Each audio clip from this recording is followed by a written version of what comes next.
The night was thick with silence, broken only by the frantic drumming of a boy's bare feet against the packed earth. The moon hung low, a pale, watchful eye above the canopy of the Aturi forest, its silver light slicing through the darkness like a blade. Kofi ran, not toward safety, but away from it. His breath came in ragged gasps, his chest heaving as if his heart were trying to escape the cage of his ribs. Behind him, the jungle exhaled, a low, guttural growl that wasn't animal, wasn't wind. It was something else, something ancient, something that had been waiting. He stumbled over a root, fell hard, his palms scraping against the moss-covered stone. He scrambled up, eyes wide, scanning the shadows. The air smelled of damp earth, of rotting leaves, and beneath it, something metallic, like old blood. He clutched the small leather pouch around his neck, the one his grandmother had pressed into his hands before she died. "Only when the fireflies call," she had whispered, her voice already fading. "Only then, Kofi, not before." But the fireflies had called, and he had followed. They had appeared just after dusk, not the ordinary golden sparks that danced above the river each night, but blue, deep, pulsing sapphire like fragments of the night sky had broken free and taken flight. They had gathered in the clearing near the sacred baobab, swirling in a slow, deliberate spiral, as if spelling a word only the wind could read. And then they had flown, not into the trees, not toward the river, but down into the mouth of a narrow cave hidden behind a curtain of hanging vines. Kofi had hesitated. The elders had warned of the cave. "The place where the ancestors sleep," they said, "where the earth breathes secrets it should not." But the fireflies had pulsed brighter, as if urging him, and so he followed. Now, as he ran, the forest seemed to close in around him. The trees leaned inward, their branches like skeletal fingers. The air grew colder, sharper, as if the jungle itself had turned against him. And then there, a sound, not behind. Beneath, a low rhythmic thumping like the heartbeat of the earth. It pulsed through the soil, up through his bare feet into his bones. He froze. The fireflies were gone. The cave was gone. The jungle was silent. Too silent, then a whisper, not in his ear, in his mind. "You have come, at last." Kofi turned slowly, his breath catching. Before him, the ground was moving. Not shifting, not cracking, but rising like a great beast waking from a long slumber. The soil parted, revealing a staircase, carved from black stone, spiraling downward into the belly of the earth. And at the top of the steps, a figure stood, tall, cloaked in shadow, but with eyes that glowed like twin coals in the dark. "You are late," the figure said, voice like stones grinding in a riverbed. "The kingdom has waited 3 generations for you." Kofi's mouth was dry. I didn't mean to." "You did," the figure interrupted. "You followed the call, you answered. That is all that matters. Now come, the gate will not stay open long, and the ones who hunt you, they are close." A howl split the night, long, mournful, and wrong. Not a hyena, not a leopard, something older, something that had been buried. Kofi looked back into the jungle. The trees were trembling. The air shimmered, as if reality itself were fraying at the edges. He turned to the figure. Who am I?" The shadowed being smiled just slightly. "You are the last son of the Deep Ones, the one who will wake the sleeping king, the one who will decide whether the world above remembers what was lost or forgets it forever." And then the earth shuddered. The staircase began to close, and the figure stepped back into the dark, gesturing with a hand that seemed made of starlight and smoke. Kofi took a breath and stepped down. Long before the fireflies called, before the earth opened its mouth and swallowed a boy into legend, Kofi had been just a child of the village of Nkosi, a small, sun-baked settlement nestled between the rolling hills of the Congo Basin and the whispering banks of the Lua River. Nkosi was a village of laughter and firelight, of women pounding fufu at dawn, of men returning from the river with baskets of tilapia, their nets heavy with silver scales. The air was thick with the scent of roasting plantains, of burning frankincense, of the river's damp breath rising at twilight. Children played amp beneath the baobab, their feet kicking up dust that caught the golden light like fire. Kofi was 10 when his mother died. A fever, sudden and cruel. The healer, Mama Ngozi, had tried, her hands moving over the child's mother's body, whispering incantations, grinding herbs into a paste of ash and river clay. But the fever burned too hot, and when the moon turned red that night, the village knew it was a bad omen. Kofi's father, Boma, a fisherman with hands like weathered bark, had taken his son to the river each morning, teaching him to cast the net, to read the currents, to listen to the water's song. But grief had hollowed him. He spoke little. He ate less. And when he did speak, it was to say, "Your mother was special, Kofi. Not just to me, to the land." Kofi didn't understand. Not then. But he remembered the way the fireflies had gathered around her bed the night she died. Not golden, but blue, just like the ones in the cave. They had hovered, pulsing softly, as if mourning. And when she took her last breath, they had scattered, not into the night, but into her open mouth. The elders had seen. They had exchanged glances. And Mama Ngozi had whispered, "The ancestors have claimed her. She was one of theirs." Kofi's grandmother, Adwoa, had taken him in. She was the last of the Nkisi, the keepers of the village's sacred stories, the ones who spoke to the spirits in the trees, the ones who could read the patterns in the smoke of the sacred fire.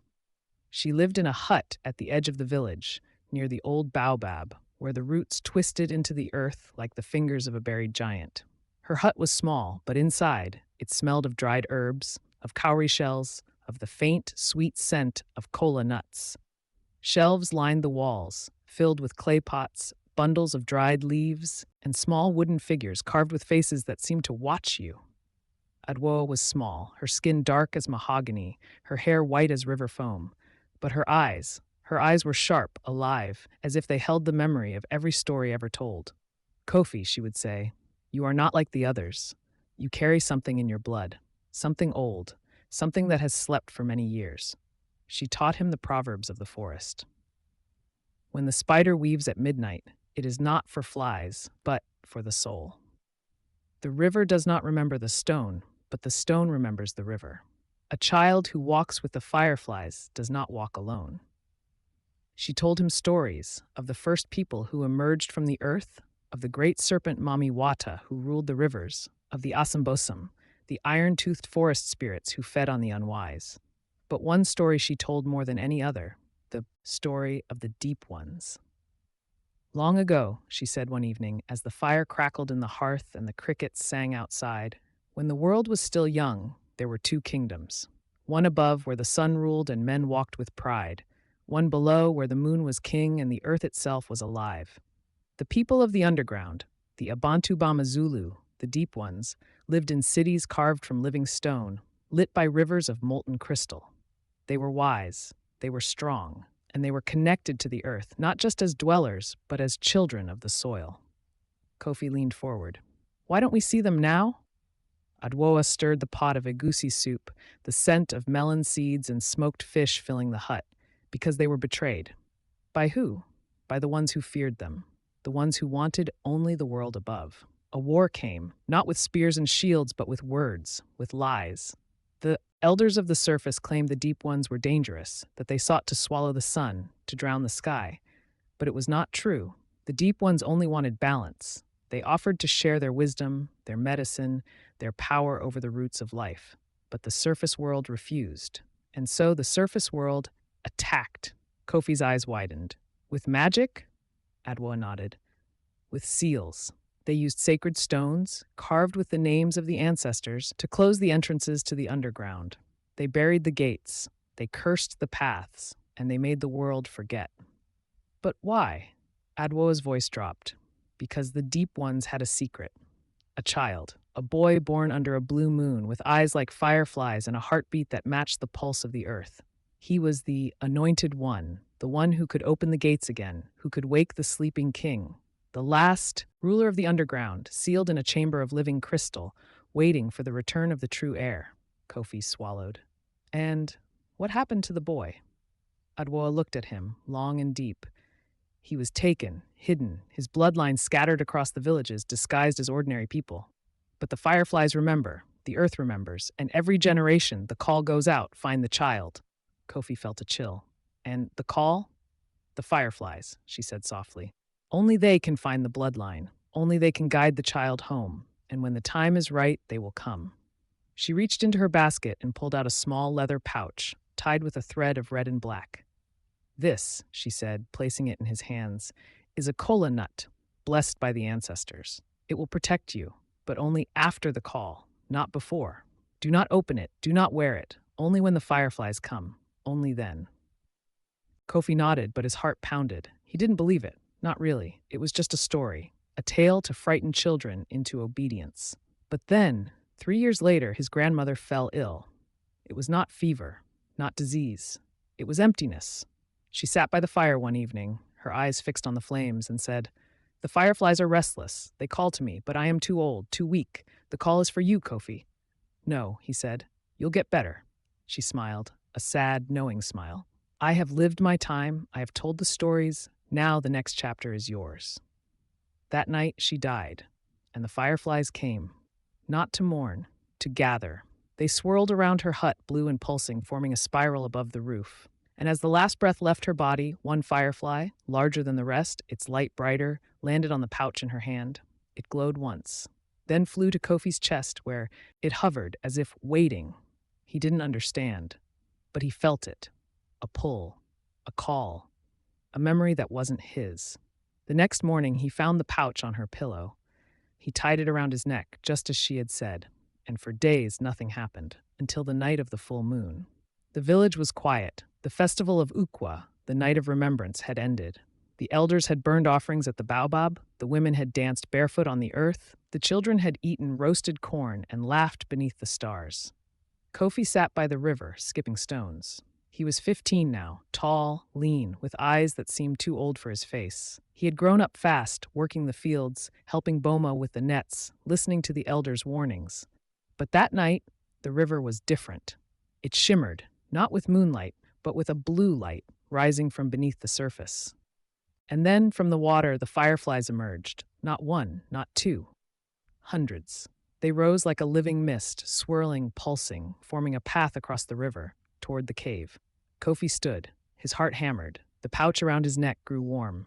And then, a whisper in the wind. "Follow." He didn't think. He didn't hesitate. He stepped into the river.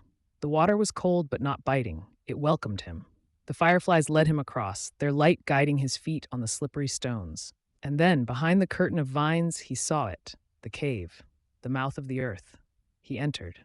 The air inside was thick, rich with the scent of wet stone and something else, something sweet like honey and thunder. The walls were not rock, but crystal, glowing faintly with veins of blue and gold. The fireflies danced ahead, their light revealing carvings on the walls, scenes of people with elongated limbs, faces serene, walking beneath a sky of stars that were not in the sky, but on the ceiling of the earth. And then a voice, not from the shadows, from the stone. "You are here." Kofi spun.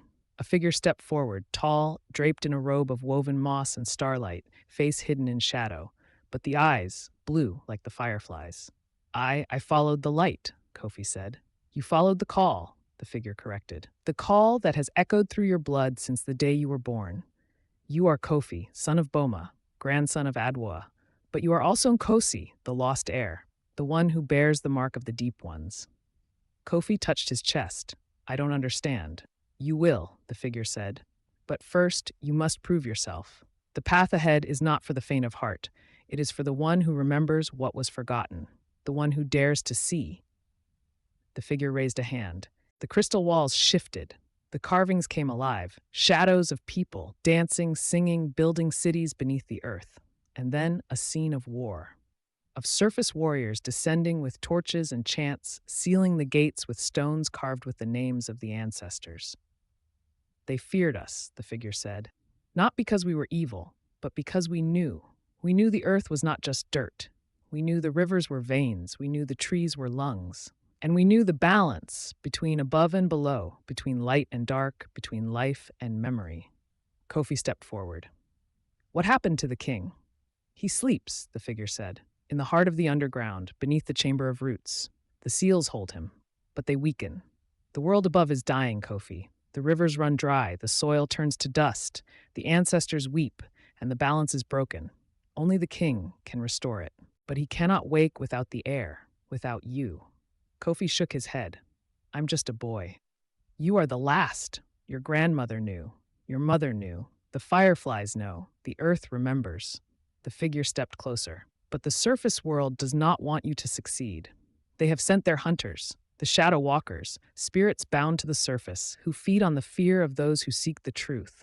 They have been watching, waiting, and now they know you are coming. As if on cue, a distant howl echoed through the cave. Long, mournful, and wrong. Kofi's blood ran cold. What do I have to do? 3 trials, the figure said, each deeper than the last, each more dangerous, but each will reveal the truth of who you are. The first trial was the River of Echoes. The path led downward, through tunnels that twisted like the roots of an ancient tree. The air grew colder, the light dimmer. The fireflies led the way, their glow the only warmth in the dark. Then the tunnel opened into a vast cavern, so large it seemed to have no ceiling, only a sky of glowing crystals far above. In the center a river flowed, not water, but liquid light, silver and blue, pulsing like a heartbeat. On its banks stood statues, carved from black stone, their faces twisted in agony, their mouths open in silent screams. The River of Echoes, the figure said. It shows you your fears. To cross, you must face them. Kofi stepped forward. The moment his foot touched the bank, the statues came alive. They were not stone. They were shadows, shifting, forming into shapes. One was his mother, lying in bed, her skin gray, her breath shallow. Another was his father, staring into the river, his face hollow, his eyes empty. Another was his grandmother, whispering, "You failed me. You should have come sooner." Kofi stumbled back. "No, I didn't know." The shadows advanced. The figure's voice came from behind. "They are not real. They are echoes. The fears you carry, the guilt, the doubt. To cross, you must speak the truth." Kofi took a breath. "I miss her," he said, voice breaking. "I miss my mother. I miss my grandmother. I didn't understand. I was just a boy, but I remember now. I remember the fireflies. I remember the stories, and I will come. I will wake the king. I will restore the balance." The shadows hesitated. Then, slowly, they bowed. The river of light parted, forming a bridge of glowing mist. Kofi crossed. On the other side, the figure nodded. "You have faced your past. Now, you must face your future." The second trial was the Chamber of Whispers. The tunnel descended further, the air growing thick with the scent of mold and memory. The walls were covered in eyes, not carved, but real, blinking, watching. The floor was made of shifting sand, each grain whispering a word. Liar, coward, fool, you will fail, the king will die. Kofi covered his ears, but the whispers came from inside. The figure walked ahead, unaffected. The Chamber of Whispers speaks the lies you tell yourself, the lies the world has taught you. You must listen and then reject them. Kofi stopped. "I'm not strong," he whispered. "I'm not wise. I don't know what to do." The whispers grew louder. "You are not the heir. The fireflies made a mistake. You will die in the dark." Kofi closed his eyes. He thought of the village, of the children playing, of the elders telling stories, of the river, flowing, eternal. And then he thought of the proverb his grandmother had taught him. The river does not remember the stone, but the stone remembers the river. He opened his eyes. "I may not be strong," he said. "I may not be wise, but I remember. I remember the stories. I remember the fireflies. I remember the balance. And if I am the heir, then I am. Not because I am perfect, but because the earth chose me, and I will not run." The whispers screamed.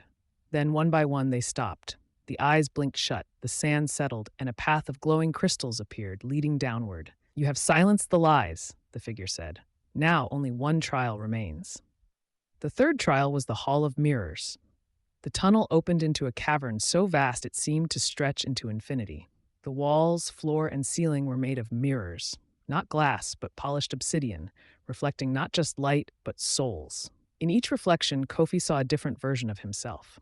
One was a king, crowned with fireflies, standing atop a mountain of crystal. One was a beggar, blind, crawling through dust. One was a warrior, bloodied, screaming. One was a child, laughing, playing with other children. One was empty, a hollow shell, eyes black, mouth open in silence. "The Hall of Mirrors shows you what you could be," the figure said. "But only one is true. You must find it, and when you do, you must claim it." Kofi stepped forward. The reflections shifted, swirling, merging. He saw himself as a hero, as a failure, as a king, as a ghost, and then there, one reflection, small, simple. A boy standing at the edge of the river looking up at the fireflies, his face full of wonder, not a king, not a warrior, just Kofi. He reached out. The mirror shattered. And from the shards a light rose, blue, pulsing, alive. It wrapped around him, warm, familiar. And in that moment he knew. He was not chosen because he was special. He was chosen because he was willing. The figure bowed. You have passed. The path to the king is open. The ground beneath them split. A staircase spiraled downward, deeper than before, into a darkness so complete it seemed to breathe. And from below, a sound. A heartbeat. Low, slow, powerful. The king, but then, a crash from above. The tunnel trembled. The figure turned, eyes narrowing. They are here. The shadow walkers. Kofi looked up. Through the cracks in the stone, he saw them. Shapes of darkness, moving like smoke, their eyes glowing red, their mouths full of sharp iron teeth. They cannot enter the hall, the figure said, but they will follow. You must go, now. Kofi took a step toward the staircase, but then he hesitated. What if I'm not strong enough? The figure placed a hand on his shoulder. Strength is not in muscles, Kofi. It is in choice. You chose to follow the Fireflies. You chose to face your fears. You chose to silence the lies. That is strength. Now choose to wake the king. Kofi nodded, and he descended. The staircase led to a cavern unlike any other. It was alive. The walls were made of roots, thick, pulsing, glowing with blue light. The ceiling was a canopy of hanging vines, dripping with liquid crystal that fell like rain. In the center, a massive chamber, carved from a single piece of living crystal, its surface shifting, breathing. And inside, the king. He was tall, draped in a robe of woven light, his skin pale as moonstone, his hair long and silver, his eyes closed. Around him, the crystal pulsed, matching his heartbeat. But the chamber was sealed by 7 stones, each carved with a name. The names of the ancestors. The seals. Kofi approached. The air was thick with power. He could feel the king's dreams, visions of a world in balance, of rivers flowing, of trees growing, of children laughing beneath a sky of stars. But then, a sound, behind him. The shadow walkers had found a way. They poured down the stairs, hissing, their bodies shifting, reforming, their eyes burning. You cannot wake him, one growled. The balance is broken. It must stay broken. Kofi stood before the chamber. Why? Because the surface world fears the truth, another said. They fear what they do not control. And the king remembers. He remembers the betrayal. He remembers the war. And when he wakes, he will demand justice. Kofi looked at the king. And what if justice is balance? The shadow walkers laughed, a sound like breaking glass. Balance, one hissed. There is no balance. There is only power. And the surface world has it. The underground lost. Kofi touched the pouch around his neck. It was warm. He opened it. Inside, the kola nut glowed, blue like the fireflies. And then it cracked. From within, a light burst forth, not fire, not electricity, but memory. Visions flooded his mind, his grandmother whispering the story, his mother smiling as the blue fireflies gathered around her, the elders sealing the gates chanting, "Let the earth forget." The king, crying as the seals were placed, saying, "One day the child will come, and the balance will return." And then, the truth. The seals were not just magic, they were lies, carved by the ancestors who feared the king, not because he was dangerous, but he was right. The balance was broken, and only the king could restore it. Kofi looked at the shadow walkers. You serve the surface world, but you were once of the earth. You were guardians, and you betrayed your home. The shadow walkers hissed, advancing. Kofi stepped forward. He placed his hands on the first seal. I am Kofi, he said, son of Boma, grandson of Adwoa, heir of the Deep Ones, and I remember. He pulled. The stone shattered. The king's heartbeat sped. The shadow walkers screamed. Kofi moved to the second seal. I am the one who followed the fireflies. Shatter. Third. I am the one who faced the river of echoes. Shatter. Fourth. I am the one who silenced the chamber of whispers. Shatter. Fifth. I am the one who claimed the truth in the hall of mirrors. Shatter. Sixth. I am the one the earth chose. Seventh. He looked at the last seal, carved with the name of his own grandmother. His hands trembled. I loved you, he whispered. And then he pulled. The stone exploded. A wave of light burst through the cavern. The best king opened his eyes. They were blue, like fireflies, like Kofi's, and he smiled. The shadow walkers burned, their forms dissolving into smoke, their screams fading into the wind. The king stood. He was taller than Kofi had imagined, but his voice was gentle. You came, he said. Kofi nodded. I had to. The king placed a hand on his shoulder. The balance is broken. The surface world has forgotten. But you remembered. And that is the greatest magic of all. He looked around the cavern. The underground is not dead. It sleeps. And now it will wake, but not with war, not with vengeance, with truth. Kofi looked up. What will happen? The rivers will flow again, the king said. The soil will be rich, the ancestors will be honored, and the people above, they will remember, not because we force them, but because we show them. He turned to Kofi. You will be the bridge, that one who walks between the worlds. You will tell the stories. You will teach the balance. You will be the keeper of memory. Kofi looked at the fireflies, now swirling around them, their light brighter than ever. And the village? He asked. My father, the king smiled. The surface world will not know what happened, but they will feel it. The river will rise. The crops will grow. The children will dream of blue fireflies, and one day, when they are ready, they will remember. He reached into the crystal and pulled out a small stone, glowing, pulsing. This, he said, placing it in Kofi's hand, is a heart stone. It will guide you. It will protect you. And when the time comes, it will call you back. Kofi closed his fingers around it. It was warm, alive. The king stepped back. Go now. Return to the surface. Live, love, remember. And when the fireflies call again, answer. The ground shuddered. A path opened. A tunnel of light leading upward. Kofi turned. Will I see you again? The king smiled. You already have, and you always will. In the river, in the trees, in the fireflies, I am in the balance, and so are you. Kofi stepped into the light, and the world shifted. He emerged from the cave, not into the jungle, but into the clearing near the baobab. The sun was rising, the birds were singing, the village was waking. He looked down. The pouch was gone, but the heartstone was in his hand, and around him, the fireflies danced. Not just one or two, hundreds, blue, pulsing, alive. He walked toward the village. His father was by the river, casting his net. Kofi approached, Boma turned, and for a moment he stared. Then he smiled. You're home, Kofi nodded. I am. And as he sat beside his father, watching the net sink into the water, he saw it, the river, shimmering with a faint blue light. And in the trees, the fireflies gathered, waiting, watching, remembering. Because the balance was not fixed, it was beginning. And the boy who followed the fireflies had not just found a kingdom underground, he had found his purpose. The world above would forget, but the earth remembers, and so does he. And so, dear listener, as the fireflies dance above the river and the wind carries the whispers of the ancestors, remember this. The greatest power is not in strength, nor in magic, but in memory. The ones who forget the past are doomed to repeat its mistakes. But the ones who remember, they can change the future. The balance is broken, but it can be restored by the stories we tell, by the truths we keep, by the fireflies we choose to follow. And if you too feel the call of the river, of the trees, of the ancient songs in your blood, then listen, for the earth remembers, and it is waiting. Subscribe to African Haven Tales, where the past speaks, the ancestors guide, and every story is a key to the kingdom we've forgotten.